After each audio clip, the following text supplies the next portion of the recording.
Welcome back, and it's time to put the A100 back together. Got the frame hanging up in the workshop and quite keen to get wheels on so that I can makes it a bit easier to move the frame around.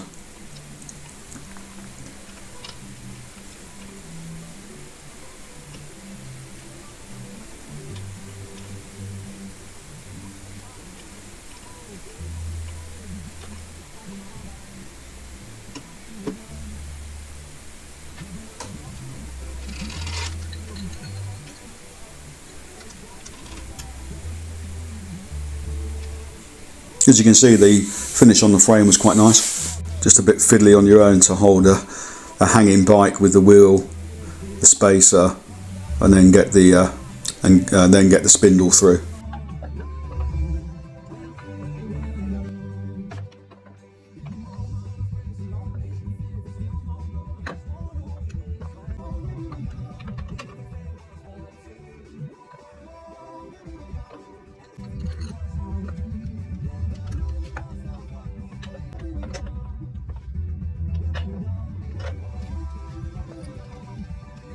Bit fiddly with the bike hanging from the garage roof, but managed to wrangle it into place.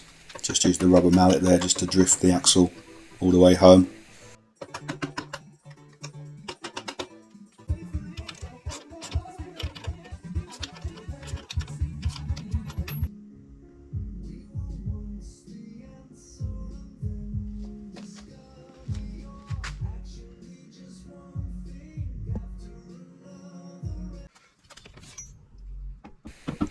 These pressed steel frame bikes are just so simple. So I think it's 3 bolts holding the engine.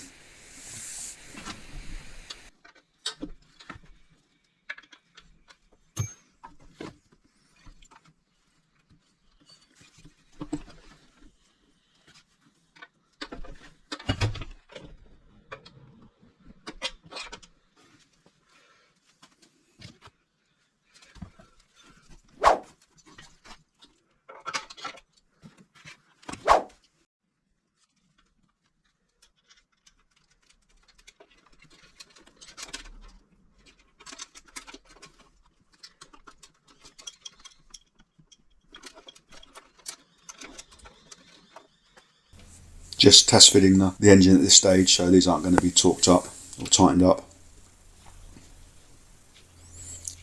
I'm going to go around, probably a mistake, but I'm going to go around at the end and torque everything up. I was chatting to one of the technicians at work, and he always recommends that you do everything on the go as you put the nut in, and then you know that everything that you've done is tight.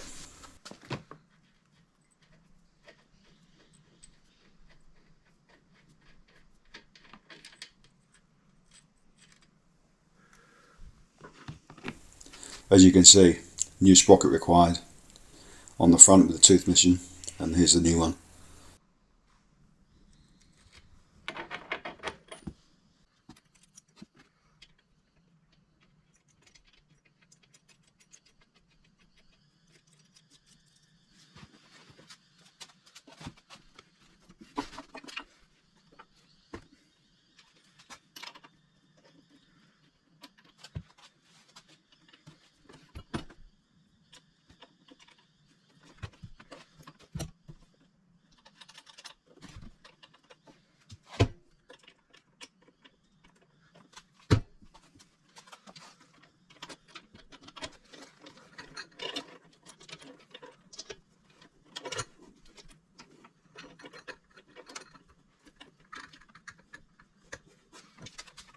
Just pushing the wheel as far forward as it will go so I can get the chain over the sprocket before I tension it. Just getting the wheel centered and aligned with some tension on the chain. It will need adjusting again once the weight's on the bike.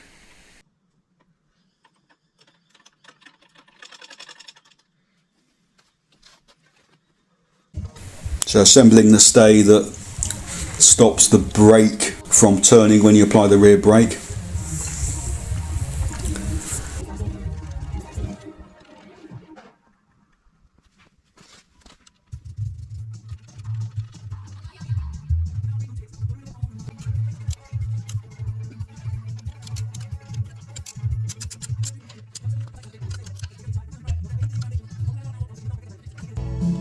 When I originally stripped this apart, I don't think there were any split pins or anything in any of this stuff, so just putting it back together carefully and making sure that it's safe. Controversial, do you bend the legs round like I've done here, or do you bend one up the front and leave one hanging?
Just working out the rear brake assembly, and a bit fiddly to get all this in place with the right adjustment on the brake. I want to get it in the right adjustment to start with, so that I've got plenty of additional adjustment as the rear pads wear, but enough threads through the adjusting ring so that it isn't going to come off.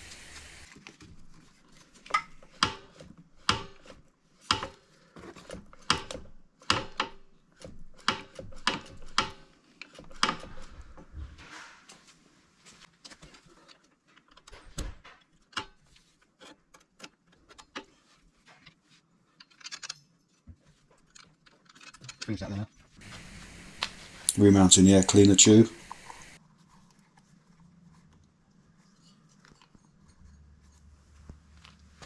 I think I mentioned on one of the previous videos that the gear change just went round and round, and I thought it was the spline on the gear change shaft that had worn out. It turned out to be just the gear lever, but it was in a pretty bad shape, so I thought I'd try and save it.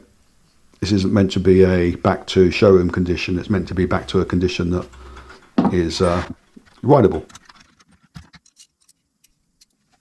So I beat on this a bit.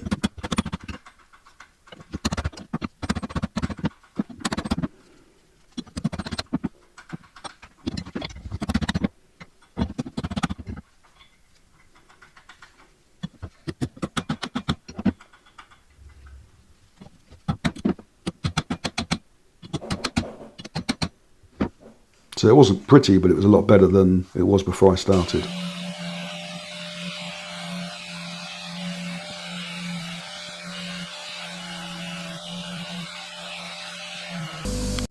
More fantastic welding on my part. There was a crack just behind or just in front of the pivot point.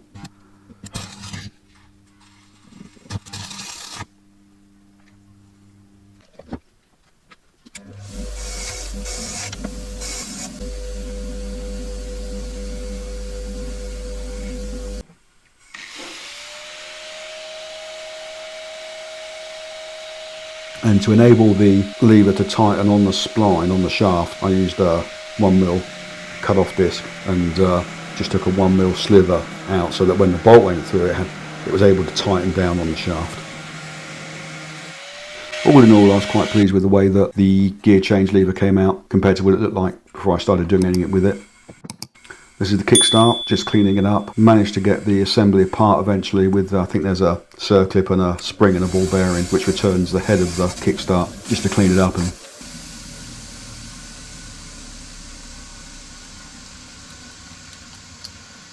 I managed to catch the ball bearing which flew across the workshop. So just a clean, quick grease, spring ball bearing, circlip back on.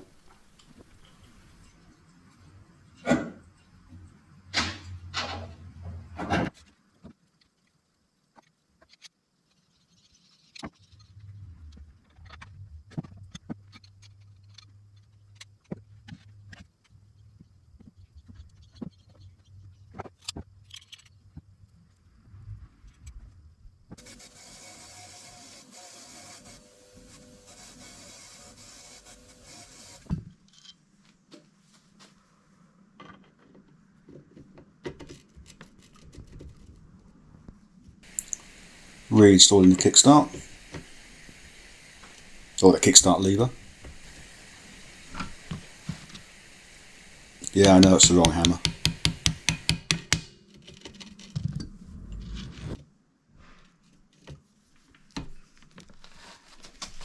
Liberal coat of grease on all the threads as they went back in, as all the bolts went back in, just to make it easier for removal.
Struggled to get the air cleaner tube to fit neatly over the engine casing, so I just used a hot air gun to apply a bit of heat, which should help it fit over the flange.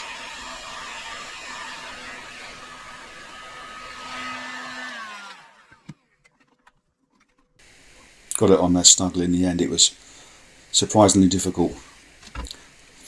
I seem to remember on my 50cc bike that the canister that the air filter went in used to be metal, whereas on this A100 it's plastic. This is an old wide electric drill that had seen better days. If you look at the movement in the bearings, but it was ideal for polish, so I just put a buffing wheel on and gave it a quick clean over. Front mudguard, which was actually in pretty good shape. Difficult to tell whether it's original, but it was in a lot better shape than the rear mudguard, and I was quite pleased with the way it came out.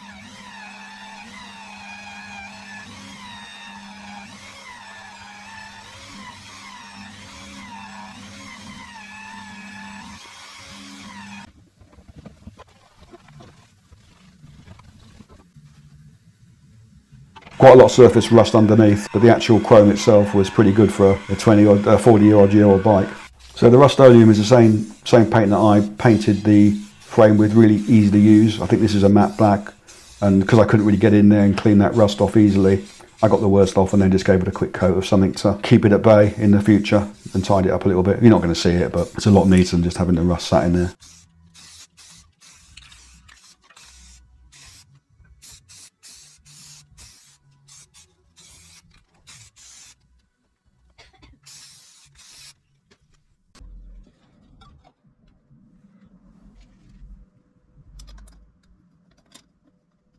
It's quite rewarding putting this back together with everything looking bright and clean, using all the old hardware that came with the bike after cleaning it up.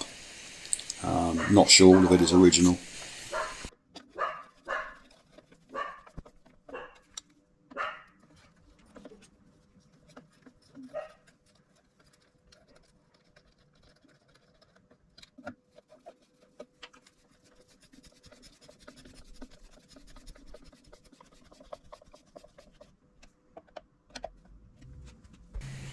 Reinstalling the Auto Lube 2-stroke oil tank.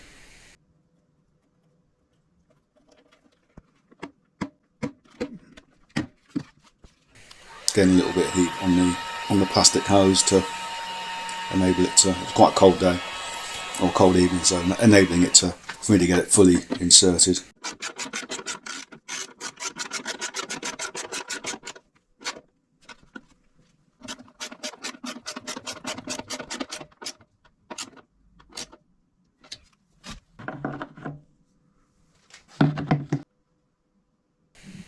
And then a complete fill of brand new 2-stroke oil.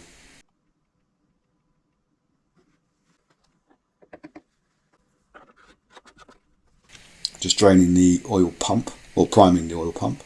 So just making sure we've got good fresh oil coming out of from the tank, at least down to the pump. I'll also have some 2-stroke in the mixed oil mixed into the tank fuel initially, until I can confirm that the pump is actually pumping. Now the engine's on the bike, it's easier to do a little bit of sort of just preventive maintenance on the engine. So I'm just taking the flywheel off and having a look, make sure everything's as it should be. Doesn't take much to pull these off, especially when you've got the right puller.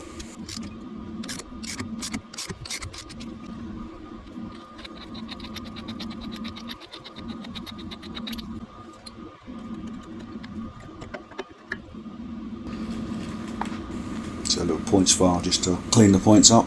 As you see before, I had this engine running, so this is more of a maintenance thing than a preventive thing than it was stopping it running.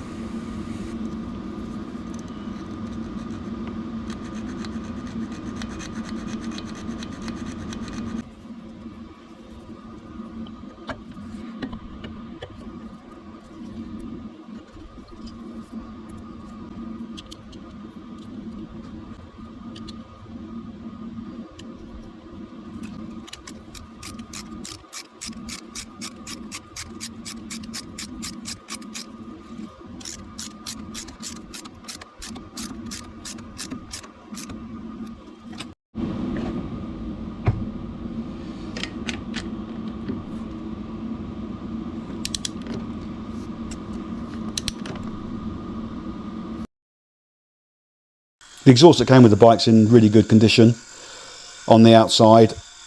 Can't really see it from this shot, but inside it was completely coked up, so I don't think it had ever been apart.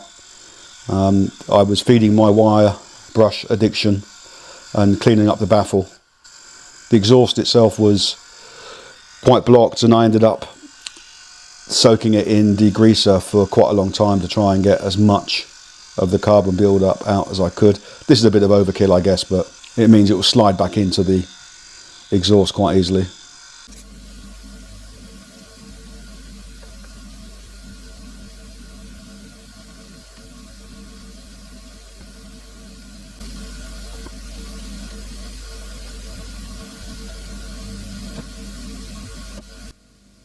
Exhaust itself is in pretty good. It's an original pipe. I think it's in pretty good shape. It's not particularly dented. It's not particularly rusty.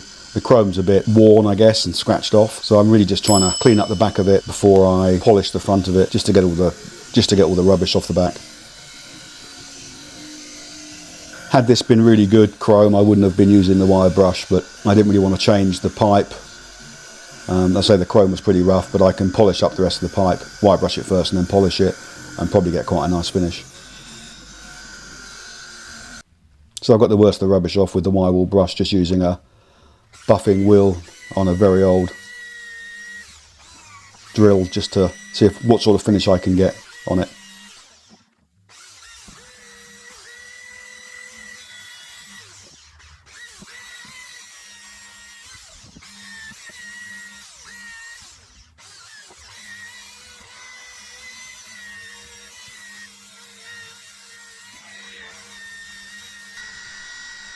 I was surprised, given that I'd gone over it with the wire wheel on the bench motor, how well it actually polished up. And I'm sure if I wanted to spend a bit more time on it and go through all of the different grades of polishing, you could probably get a really nice finish back to it. How long it would stay shiny, well, how long it will stay shiny, given that I think a lot of the chrome's damaged, I'm not exactly sure.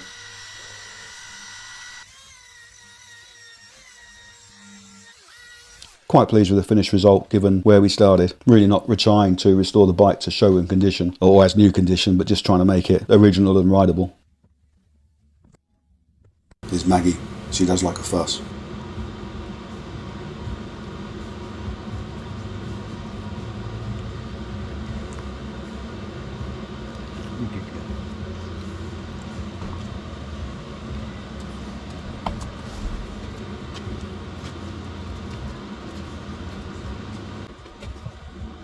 Fitting the silencer, I seem to remember on the A50s that the silencer, so sort of the exhaust and the downpipe were all one piece.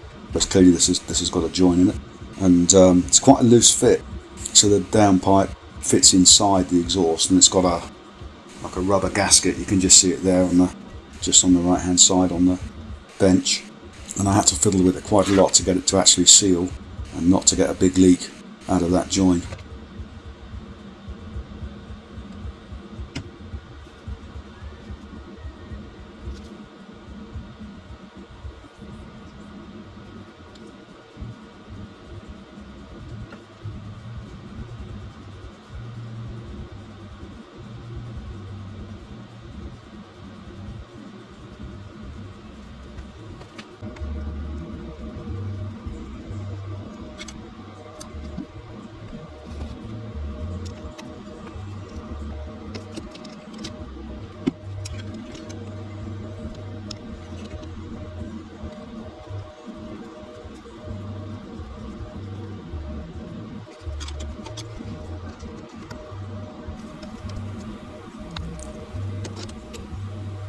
Thanks for watching. Next time I try and fix the dent in the fuel tank and finish building the frame of the bike.